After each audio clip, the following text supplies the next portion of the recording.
जय हिंद विद्यार्थी मित्रांनो. आज आपला गणित बेसिक टू ॲडव्हान्स या व्हिडिओ सिरीजचा हा व्हिडिओ क्रमांक 5 आहे. ऑलरेडी आपले 4 व्हिडिओ या सिरीजमधले अपलोड झालेले आहे.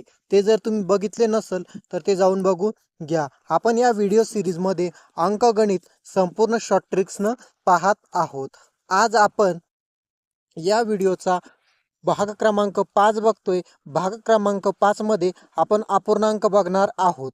काय बघणार आहोत? अपूर्णांक बघणार आहोत. अपूर्णांकाचा हा भाग क्रमांक 2 आहे.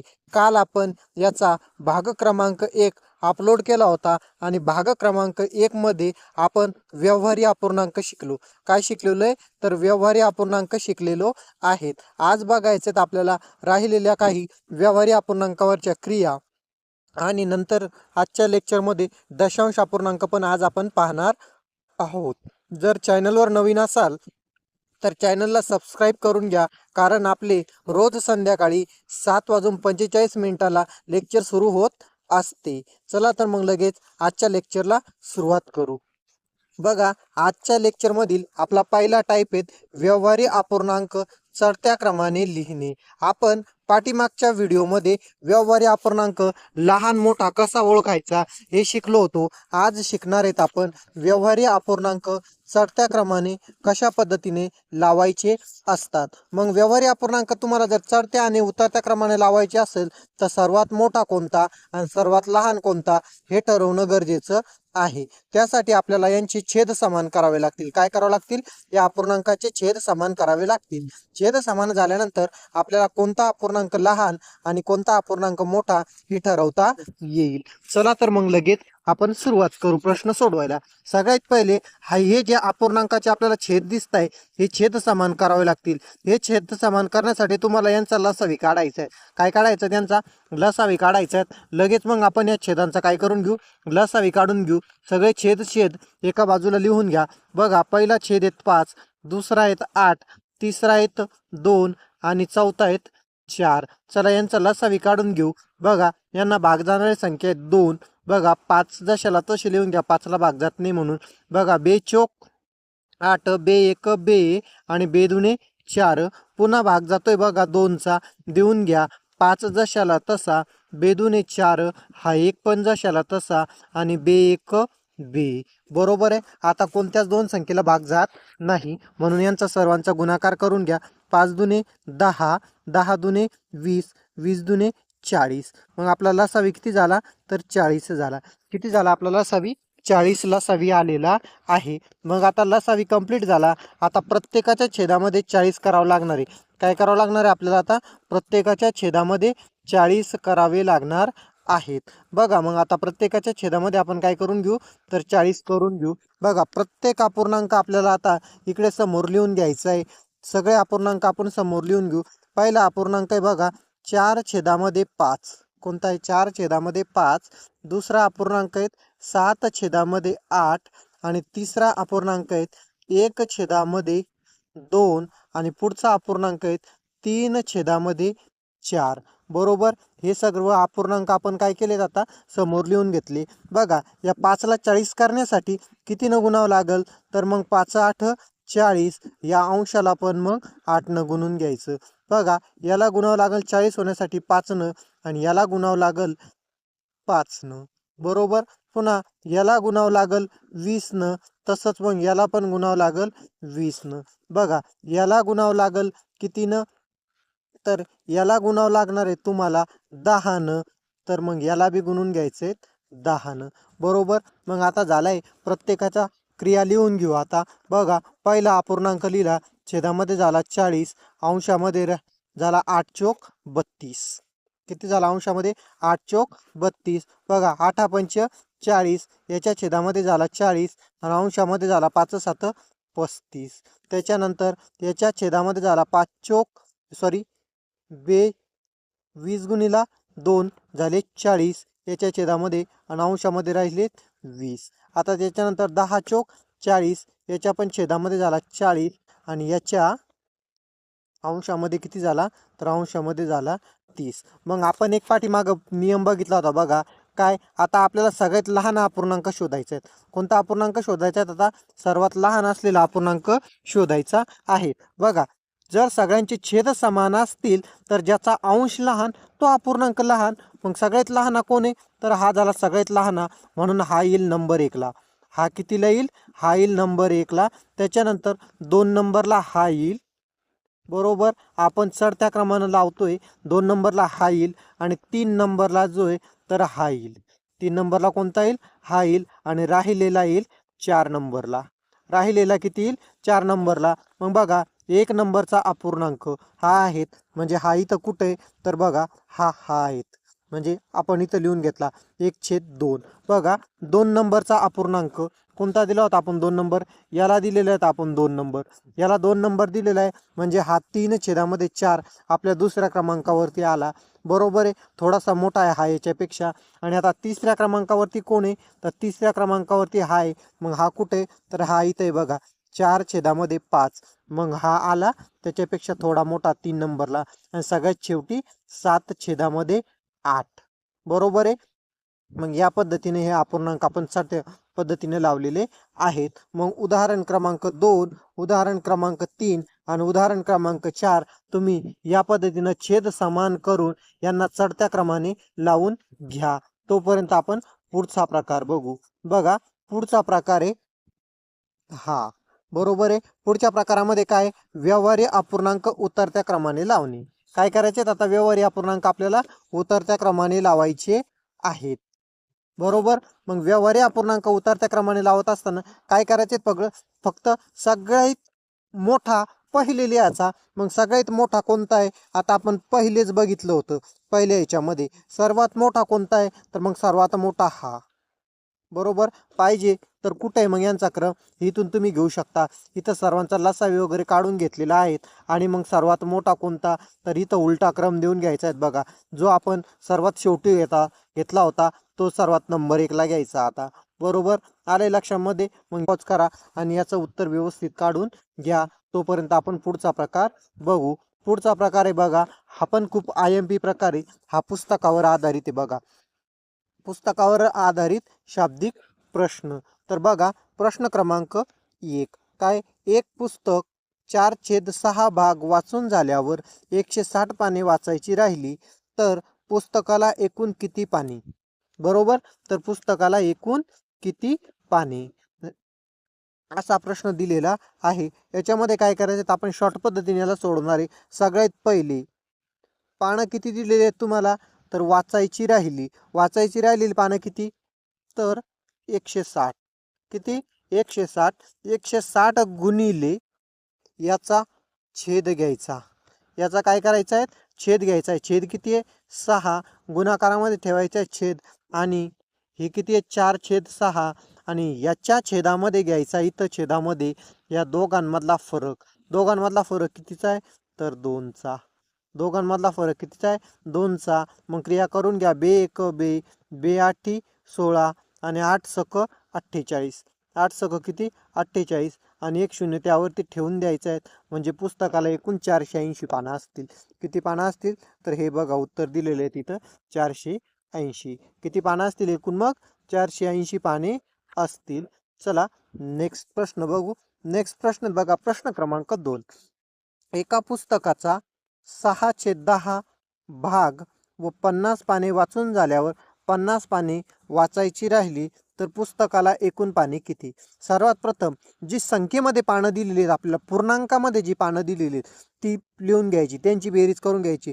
पूर्णांकामध्ये दिलेली आहेत बघा पानं आपल्याला 500 अधिक 50 यांची बेरीज करून घेतली आपण. यांची बेरीज होणार आहेत 550. मग इथं लिहून घ्यायचं 550 गुणिला छेद. छेद किती आहे? तर 10. आणि हा अपूर्णांक दिला होता आपल्याला 6/10. आता यांच्या दोघांमधला फरक घ्यायचा आहे. यांच्या दोघांमधला फरक झाला 4चा. मग बे 1 बे, बे 2 4, बे 5 10 आणि बे 1 बे, बे 2 4, बाकी उरला 1.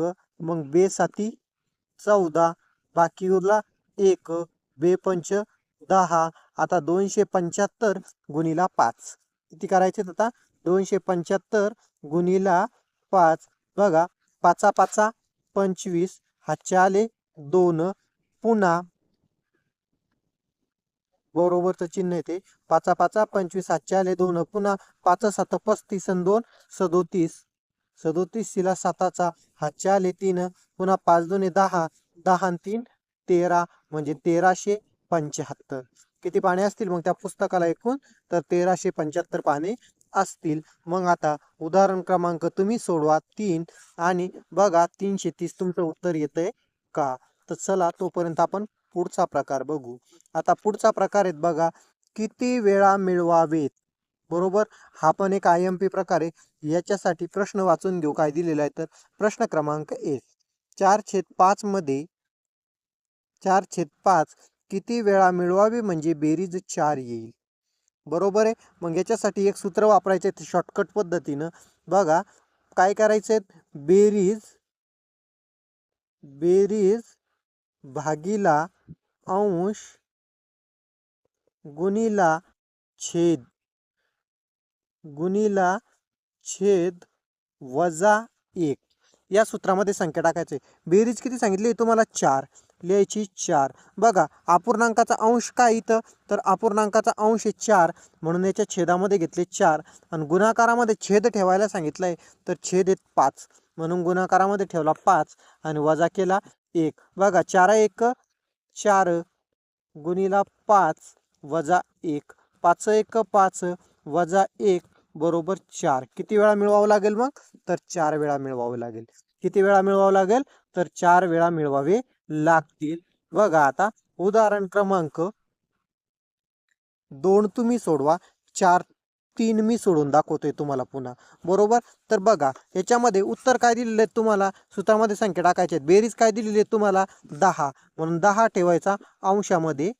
मग हा याचा अंश कोणता आहे तर याचा अंश आहे बघा 10 तर हा अंश घेतला छेदामध्ये आणि गुणाकारामध्ये छेद तर छेद किती याचा तर 7 म्हणून गुणाकारामध्ये ठेवला 7 आणि हा वजा 1 करून टाकला.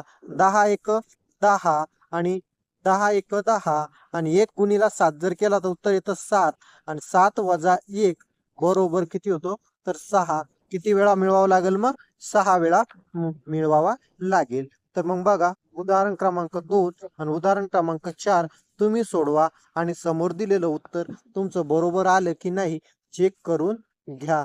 कारण की गणितामध्ये शिकण्यापेक्षा सरावाला जास्त महत्व आहे. चला मग आता दशांश अपूर्णांकाचा आपल्याला दुसरा प्रकार पाहायचा आहे. अपूर्णांकाचा आपल्याला दुसरा प्रकार पाहायचा आहे तो म्हणजे दशांश अपूर्णांक. आपण आता व्यवहारी अपूर्णांक पूर्णपणे बघितलेला आहे. मग आता आपल्याला पाहायचंय दशांश अपूर्णांक कशाला म्हणतात. दशांश अपूर्णांकाची व्याख्या बघा काय. ज्या अपूर्णांकाच्या छेदात 10 किंवा 10च्या पटीत असतो. ज्या अपूर्णांकाचा छेद 10 किंवा 10च्या पटीत असतो त्यास दशांश अपूर्णांक असे म्हणतात. मग उदाहरणार्थ तुम्हाला दिलेले 4 छेदामध्ये 10 याला जर आपण संक्षिप्त केलं तर काय होणार याचं संक्षिप्त रूप 0.4 होणार आहे. किती होणार आहे 0.4 होणार आहे. मग हा झाला दशांश. पण याच्या छेदामध्ये किती होता 10 होता किंवा हे बघा आता इथं 10च्या पटीत आहे. बरोबर आहे.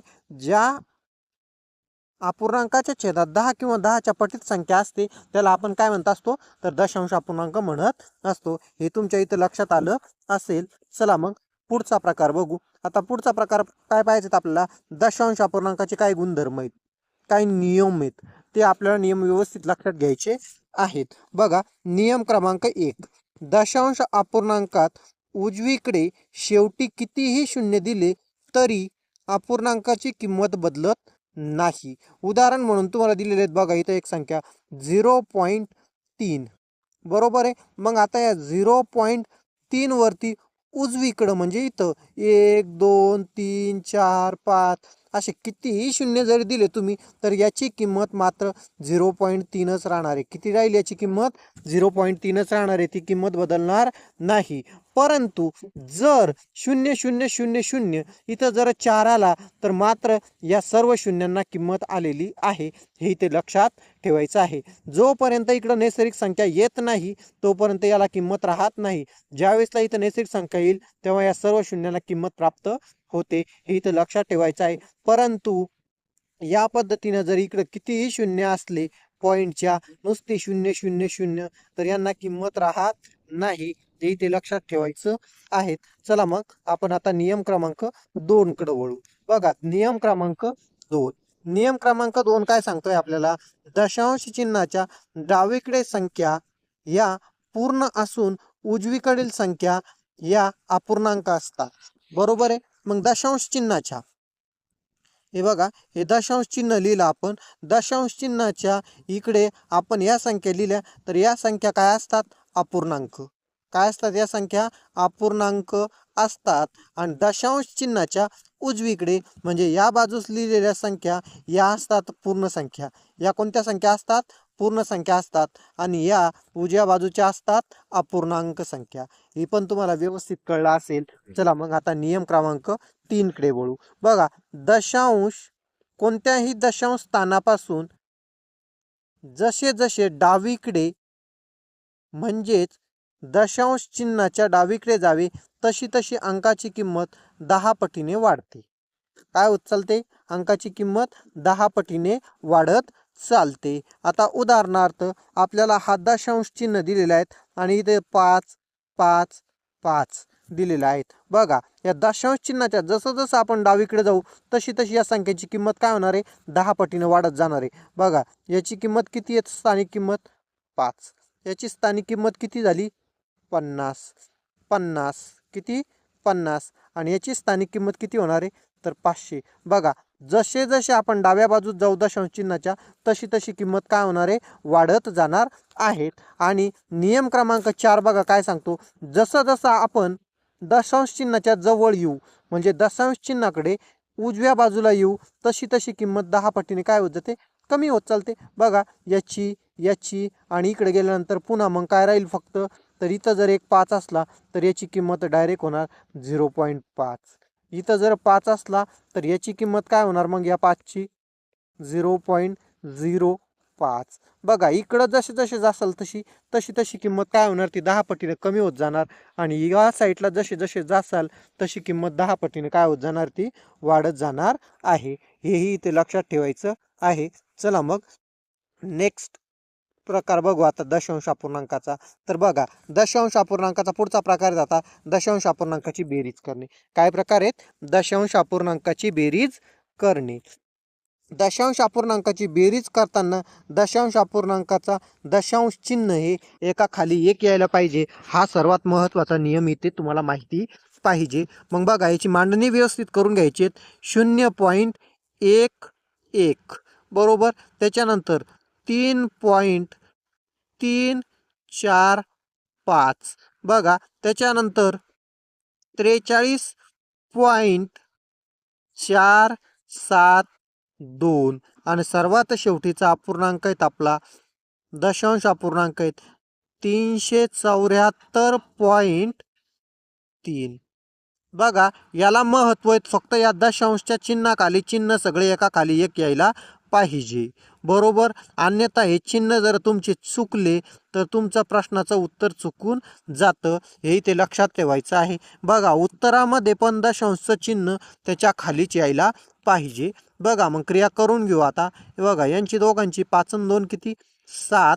बघा 7 1 आणि 4 5, 5 आणि 7 12, 12 2 हातचा आला 1, 4 आणि 3 7, 7 आणि 3 10, 10 आणि 1 11 आणि हातचा 1 12, हातचा आला 1 पुन्हा. बघा 3 आणि 3 6, 6 आणि 4 10, 10 आणि 1 हातचा 11, हातचा आला 1 पुन्हा. बघा 7 आणि 4 11, 11 आणि 1 12, हातचा आला 1 पुन्हा. 3 आणि 1 4 म्हणजे 421.227.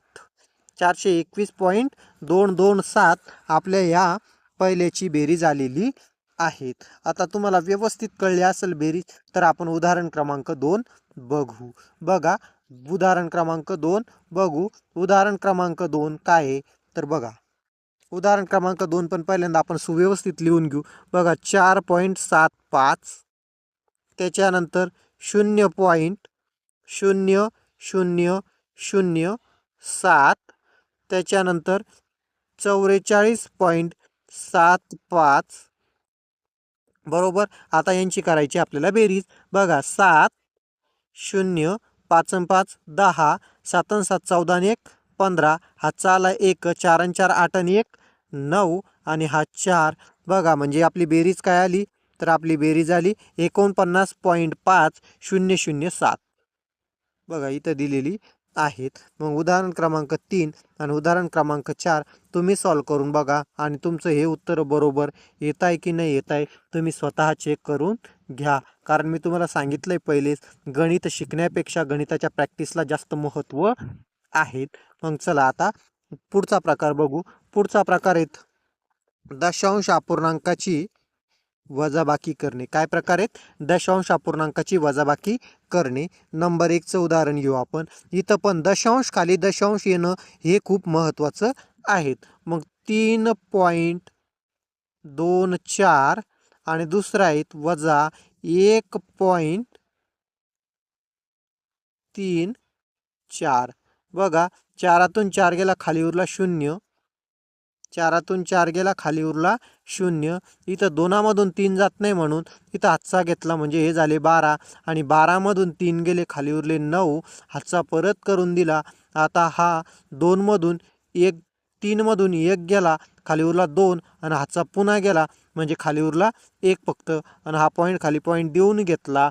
बघा आपलं उत्तर आलं 1.90. आता या शून्याला व्हॅल्यू नाही म्हणून याची किंमत तुम्ही 1.9 ही घेऊ शकतात. 1.9 इथं उत्तर दिलेलं आहे. पुढचा प्रश्न बघू आता. पुढचा प्रश्न आहे बघा तुम्हाला. आता यामध्ये तुम्हाला बेरीज वजाबाकीचे नियम लावावे लागणार आहे. कारण का तर बघा आता इथं या दोन्ही संख्या वजा असल्यामुळं यांची होणार बेरीज आणि मग ती बेरीज आलेली या संख्येतून वजा होणार आहेत. मग सगळ्यात पहिले यांची दोघांची क्रिया करून घ्या. एका खाली एक लिहून घ्या व्यवस्थित. -1.111 त्याच्यानंतर वजा 3.222 बरोबर. यांची करायची बेरीज 3 3 3 आणि 4 आणि मोठ्या संख्येचं चिन्ह म्हणजे वजा बरोबर. मग आता हे 10.35 मधून वजा करून टाकायचे बरोबर. मग इथं लिहितो मी 10.35 त्यातून वजा करायचे आहेत आपल्याला काय 4.33. बघा 4.333. बघा इथं काहीच नाही म्हणल्यानंतर कोण येतं 0 आहेत. मग 0मधून 3 गेले खाली उरले 7. हातचा परत केला. इथं 5मधून 4 गेले खाली उरला 1. पुन्हा इथं उरला 0. इथं 10मधून 4 गेले खाली उरले 6. हातचा परत केला. 1मधून 1 गेला खाली उरला 0 आणि हा पॉईंट इथं देऊन टाकला म्हणजे उत्तर आला आपलं 6.017. 6.017 हे बघा तुम्हाला इथं उत्तर दिलेलं होतं. आता उदाहरण क्रमांक 3 आणि उदाहरण क्रमांक 4 तुम्ही सॉल्व करा आणि बघा ही कंसामध्ये दिलेली समोर उत्तरे तुमची बरोबर येता की नाही येत. चला मग आपण तोपर्यंत पुढचा टाईप बघू. पुढचा टाईप आहेत बघा आता दशांश अपूर्णांकाचा गुणाकार करणे. काय टाईप आहेत पुढचा दशांश अपूर्णांकाचा गुणाकार करणे. बघा उदाहरण क्रमांक 1. दशांश अपूर्णांकाचा गुणाकार करत असताना सर्वप्रथम गुणाकार करून घ्यायचा आहे. दशांश अपूर्णांकाचा विचार करायचा नाही. मग आता आपण लगेच इथं संख्या मांडून घेऊ दशांश अपूर्णांकाचा विचार न करता.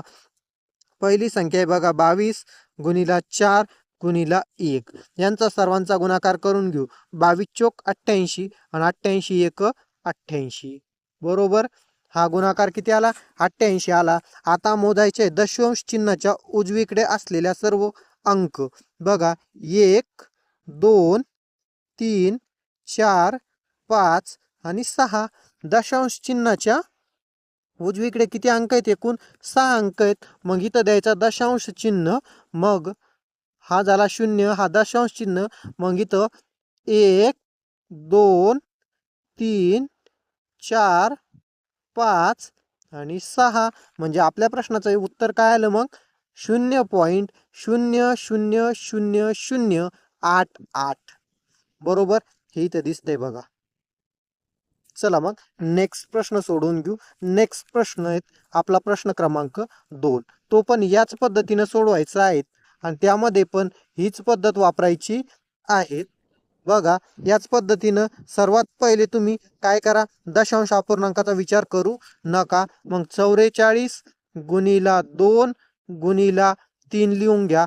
3 दुने 6 आणि 6 गुणिले जर 44 केले तर तुमचं उत्तर येतं 264. किती उत्तर येतं? 264. तर मग आता दशांश चिन्हाच्या उजव्या साईडला किती अंक आहेत मोजून घ्या. अंक 1 2 3 4 आणि 5. टोटल किती अंक आहे? 5. मग आपल्याकडे किती अंक आहे? 1 2 आणि 3 4 आणि 5. आणि हा देऊन घ्यायचा दशांश आणि लिहायचा 0.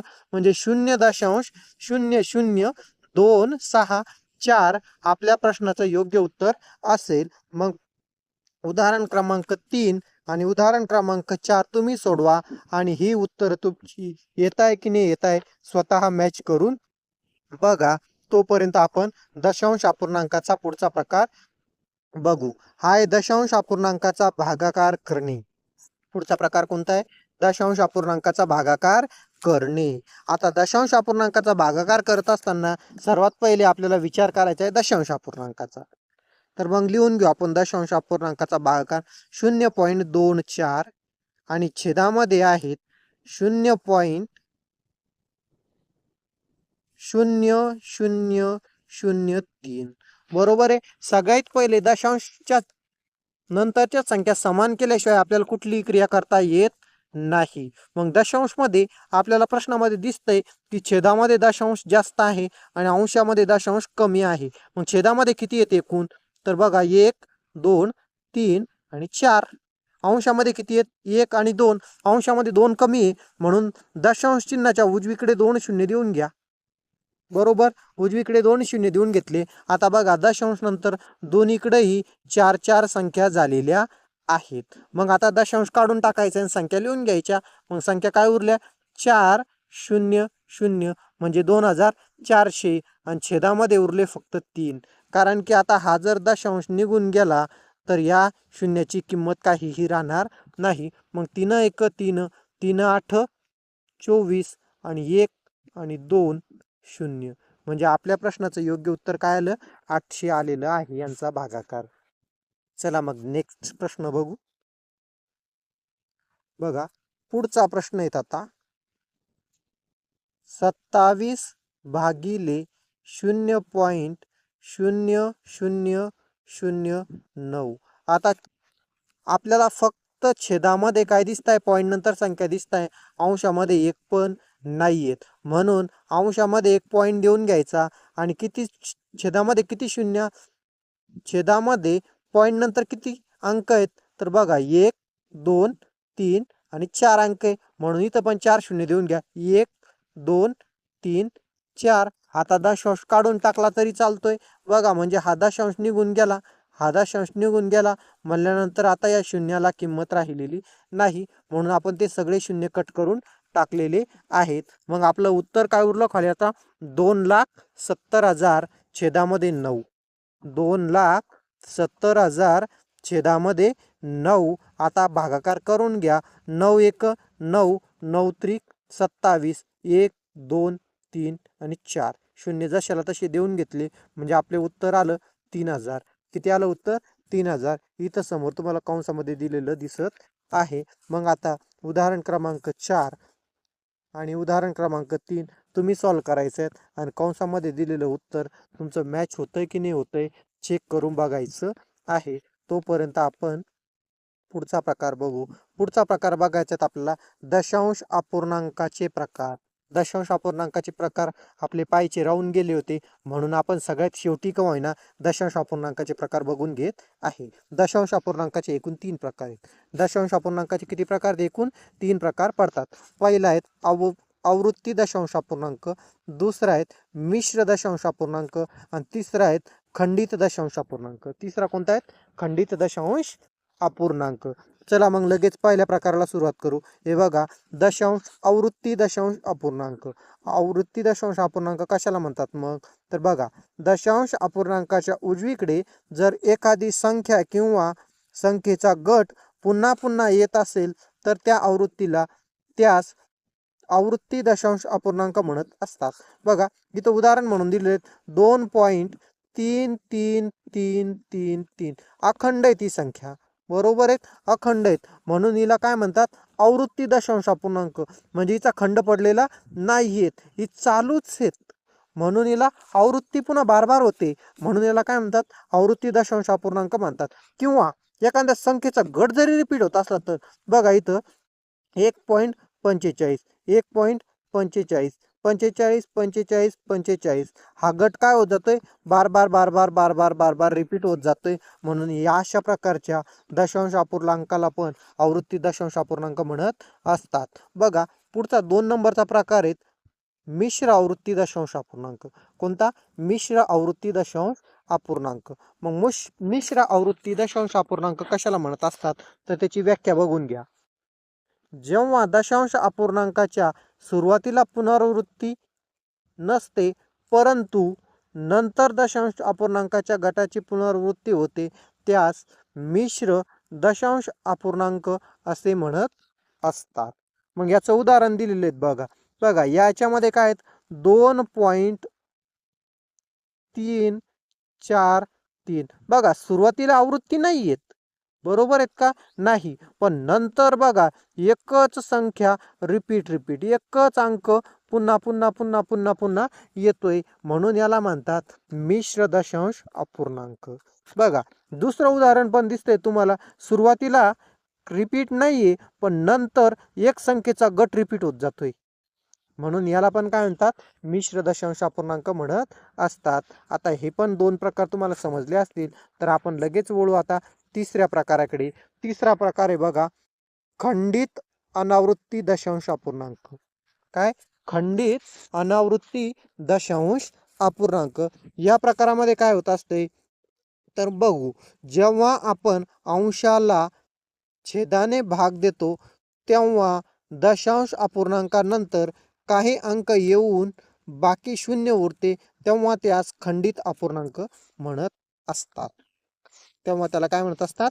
खंडित दशांश अपूर्णांक म्हणत असतात. उदाहरण घेऊ म्हणजे तुम्हाला लवकर समजेल. बघा, 12/5. बघा, 5 1 5, 5 दुने 10, बाकी उरला 2, दिला पॉइंट, झाले 20, 5 चोक 20. आता बाकी काय उरलाय का? नाही, म्हणजे याचा इथं काय झाला? खंड पडला.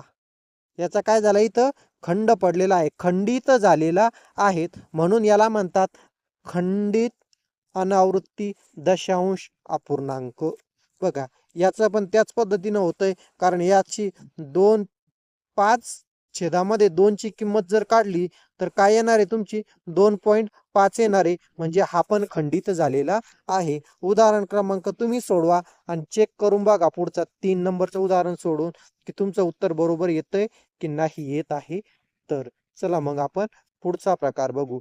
आता पुढचा प्रकार बघायचा तर आपल्याला दशांश अपूर्णांकाचे व्यवहारी अपूर्णांकात रूपांतर करणे. काय? दशांश अपूर्णांकाचे व्यवहारी अपूर्णांकामध्ये रूपांतर करणे. बघा, इथं पहिला दशांश अपूर्णांक दिलेला आहे तुम्हाला 2.5. याचे जर तुम्हाला व्यवहारी अपूर्णांकात रूपांतर करायचे असेल तर याच्या छेदामध्ये 1 लिहायचा आहे, आणि दशांश नंतर किती संख्या आहे तेवढा दशांश देऊन 0 देऊन घ्यायचा. दशांश नंतर काय? एकच संख्या आहे. आता दशांश नंतरच्या संख्या समान झाल्या म्हणजे तुम्ही 0 काढून पॉइंट काढून घेऊ शकता. म्हणजे 25 छेदामध्ये किती होतील? आता 10 होतील. मग याला संक्षिप्त करून घ्यायचे. 5 1 5, 5 दुने 10 आणि 5 5 25, म्हणजे 5/2. किती? 5/2. याचं काय झालं? व्यवहारी अपूर्णांकामध्ये रूपांतर झालं. कुणाचं? तर 2.5. बघा, नंतर उदाहरण क्रमांक 2. 23.4चे व्यवहारी अपूर्णांकात रूपांतर करायचे. याच्या छेदामध्ये काहीच नाही म्हणल्यानंतर एक असेल आणि दशांश नंतर किती संख्या आहे तर इथं दशांश द्या आणि दशांश नंतर 1 शून्य द्या, कारण दशांश नंतर एकच अंक आहे. मग बघा आता दशांश चिन्ह चालल्या जाईल म्हणजे हे होतील 234 छेदामध्ये 10. हे संक्षिप्त होत आहे, 2चा भाग जातोय, मग बे पंच 10 आणि बे एक बे बाकी उरला 1 आणि बे साती 14 म्हणजे 117 छेदामध्ये 5 हे व्यवहारी अपूर्णांकामध्ये त्याचं रूपांतर होईल. आता उदाहरण क्रमांक 3 आणि उदाहरण क्रमांक 4 तुम्ही सोडवायचंय आणि चेक करायचे हे दिलेली उत्तरं तुमची उत्तरं येतात की नाही येतात. आजचा व्हिडिओ इथंच संपवू, इथंच थांबू. आपला इथं अपूर्णांक हा प्रकार संपलेला आहे. इथं काय झालेले आहेत, अपूर्णांक हा प्रकार संपलेला आहे. या अपूर्णांकाचे आपण एकूण 2 भाग या व्हिडिओचे केले होते. भाग 2 आज पाहत आहे आणि भाग 1 काल झालेला आहे. ज्या विद्यार्थ्यांनी भाग 2 आणि भाग 1 बघितलं नसेल त्यांनी काय करा तर मी डिस्क्रिप्शन बॉक्समध्ये दोन्ही भागांची लिंक टाकून देतो, तिथं जाऊन दोन्हीही भाग बघून घ्या. धन्यवाद.